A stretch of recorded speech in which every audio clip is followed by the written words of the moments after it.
Hello my fellow academics and welcome to a new episode of something very different in Timberborn. I've been playing this game for a while and I realized I've never tried to figure out water evaporation. So I figured why not give this a go.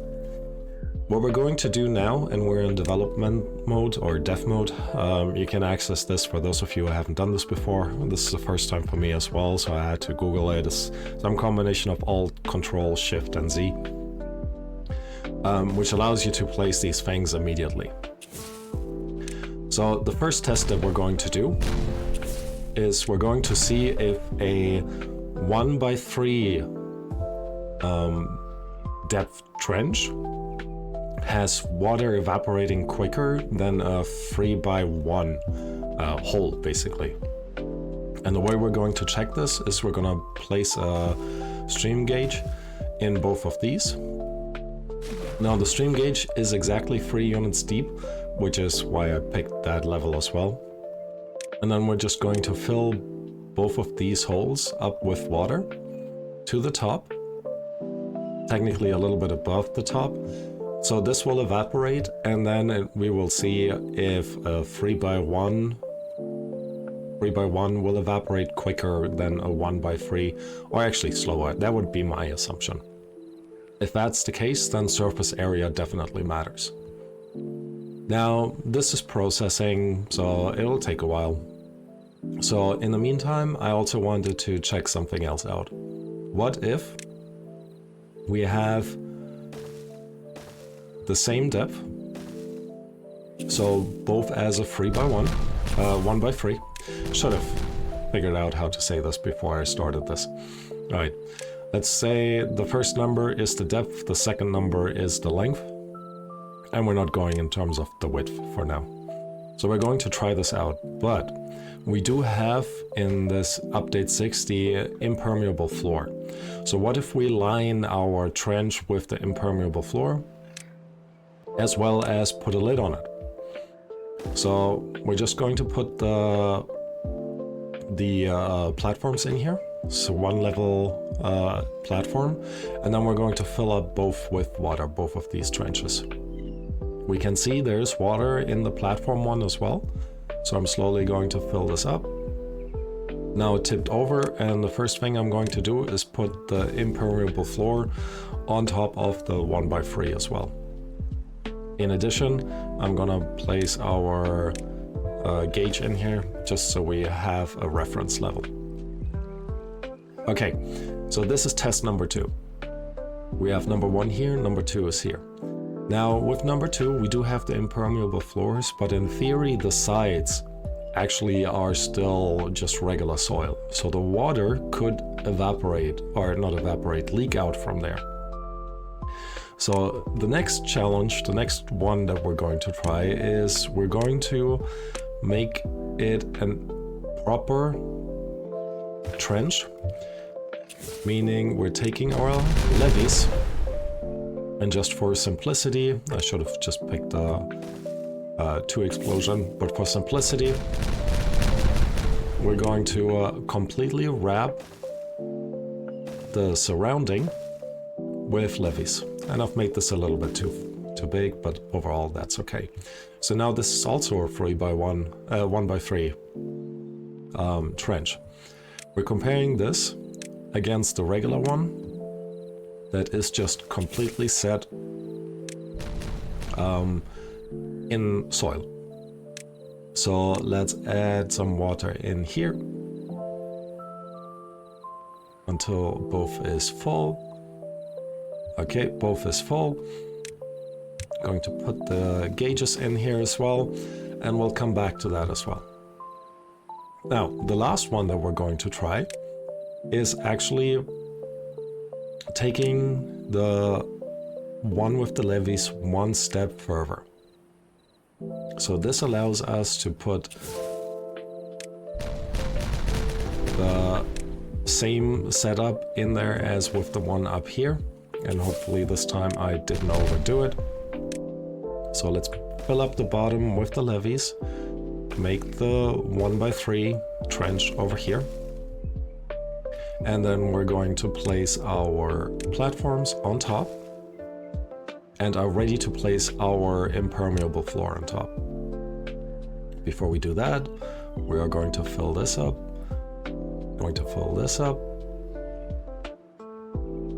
All right, here we go, and impermeable floor on top. Also going to place the measurement system in here as well. Not as a building, but we'll just place it. All right, let's go back to our test 1. So we've now lost 27% in the 1x3 level, but we have lost 36% now in the 3x1. So there is actually more water evaporating from the 3x1. Actually, that's not true, because we've lost 30% here now, but 30% times 3. So meaning out of 3 blocks of water, we have lost 0.9 blocks already. In here, we have only lost 0.4 blocks at the same time. So this tells me water evaporates quicker if the surface area is bigger. All right, let's move on to test number 2. This has not evaporated yet, which is quite interesting. Slowly getting there. Anyways, let's head to test number 2.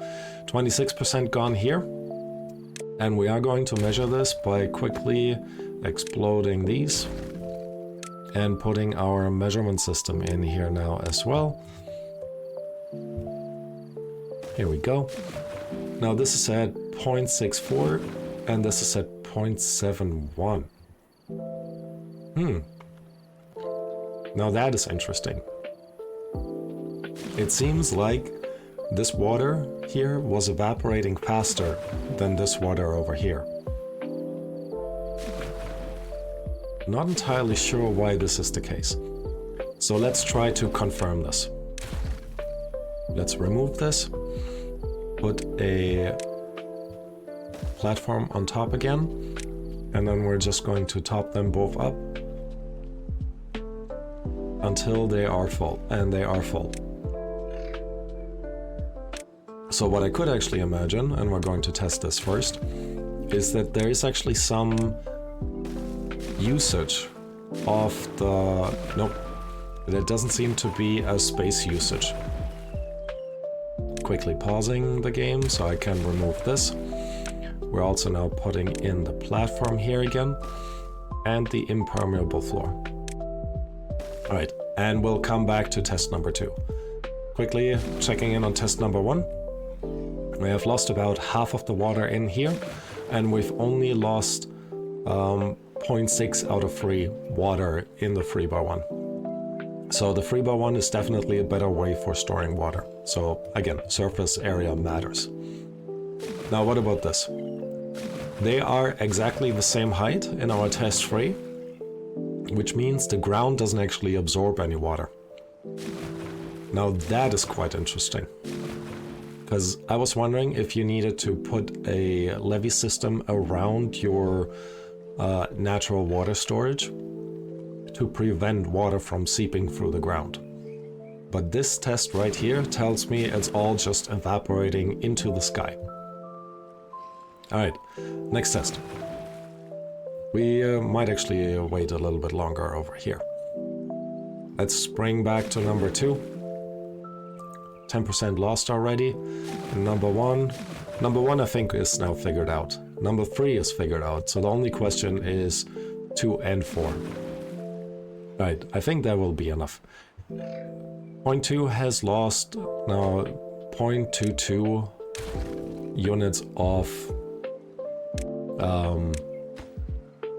water.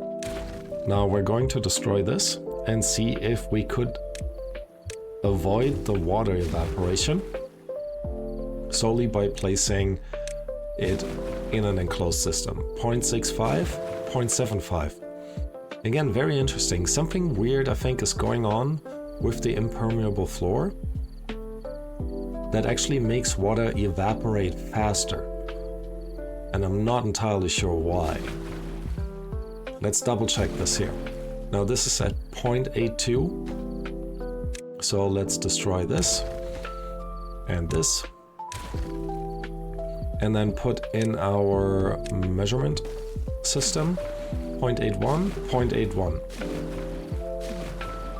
Okay, those two are now actually on the same height, which could be, or could mean, that we hadn't fully filled these up.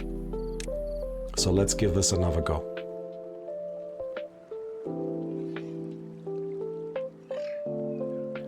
Okay, come on, you can do this.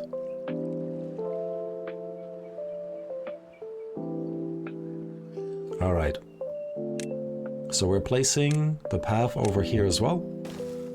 And then we're placing the permeable floor on top. Now the levees are waterproof, so I'm not too worried about that. But the permeable floor is definitely doing something. Okay, now we're technically just waiting. One question that we could still ask: how does the water level actually change if only one area, surface area is open compared to 3? But it doesn't look like there's any difference in water evaporation, which means for water evaporation, the impermeable floor is actually permeable. Very interesting, very cool. At least I think so. But then again, you know, I'm an academic, so it kind of makes sense that I like this stuff. Alright, now this will take a little bit. We'll wait a bit more until at least 25% of the water over here is gone. Before we're going to test it. But at the same time, because we do have the time, let's put in one more test over here. What if we keep the surface area the same, but the depth actually very different? So let's put in a 1 by 3 by 2 and a 2 by 3 by 2.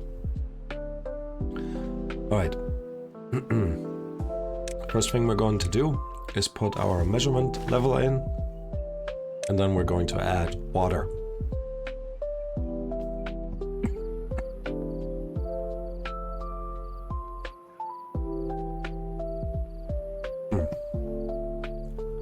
Sorry everyone, still sick, still recovering, but we're almost there.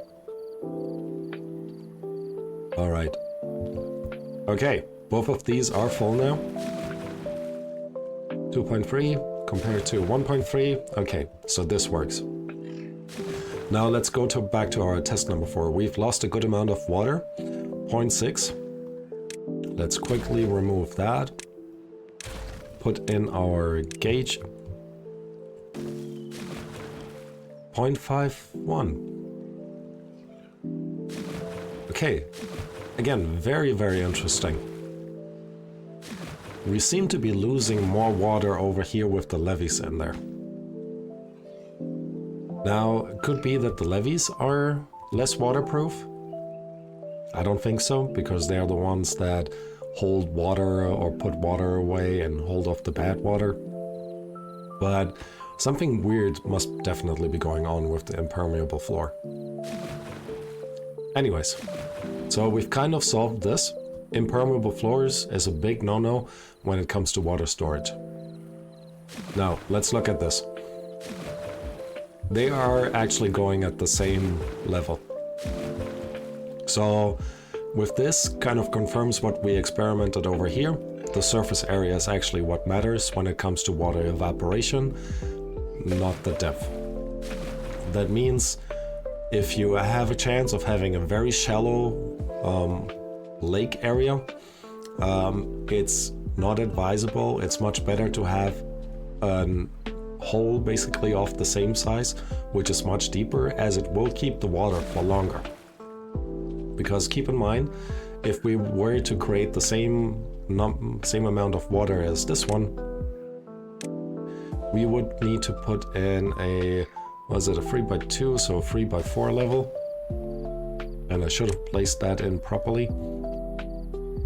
So let me place this over here, 3 by 4 level. And then we would fill it up with water. then we would have the exact same amount of water.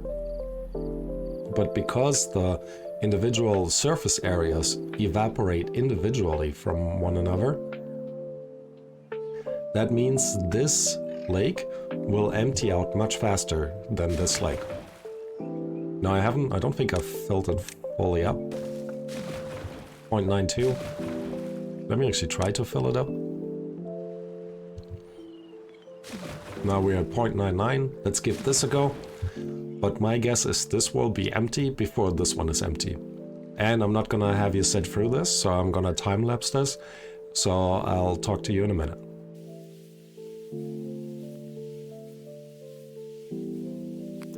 Alright, I've actually come up with another way of us testing this. Just to be certain we're not making any mistakes here. So we're gonna put in the 3x1s. We're going to place the impermeable floor in one. And then for now, we're just gonna place a water gauge in both of these.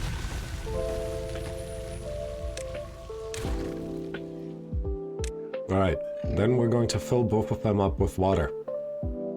Now we're gonna check. 1.4, 1.4. And I'm gonna wait until they both hit 1. Because one thing that could have happened is there was additional water over the top of this that needed to evaporate first, because there's some surface tension modeling, well, maybe not modeling, but there's some surface tension going on. So, we want to avoid that. So they're both basically the same height. Okay, pause. Now they're both at exactly 1. So I'm going to delete both. I'm going to place a platform in this one, and then I'm going to close it up with an impermeable floor. Okay, didn't need to delete the water gauge over here, but you know, fair enough. The more equal, the better. Alright, let's look at this. We're at 1.5, meaning we have lost 0.5 of the water over here. We're over here, well, 0.5 means 25%-ish of the water here. Whereas here, we've lost 20%, but of all the different blocks. So we do have is a 4x3 square over here, which means there's 24 blocks in there, which means times 0.2, we're looking at a loss of about 2.8, so about 3 blocks. And here we had lost 25% of the entire water, but the surface area was only 6, so 25 or 6 times 0.25 is 1.5, meaning we actually have already lost more water in here than we have in there, and this one started out with less water compared to this. Right, so overall I think that kind of shows same principle, deeper is better for water retention, and the surface area matters. Okay. I'm going to pause this just to make sure we don't have any iffy things going on, placing the water gauge in there. Now deleting this and this. And then put in the water gauge over here. Now we're looking at this, 0.69, 0.69, it's actually the same amount, so that means there was something going on in terms of the water filling that wasn't quite accurate. But it also means the impermeable floor does nothing. Alright, and with that I am going to end the episode here as well. We've looked into water evaporation in Timberborn, which I think is quite interesting. So thank you all for joining, and I hope to see you next time. Bye bye.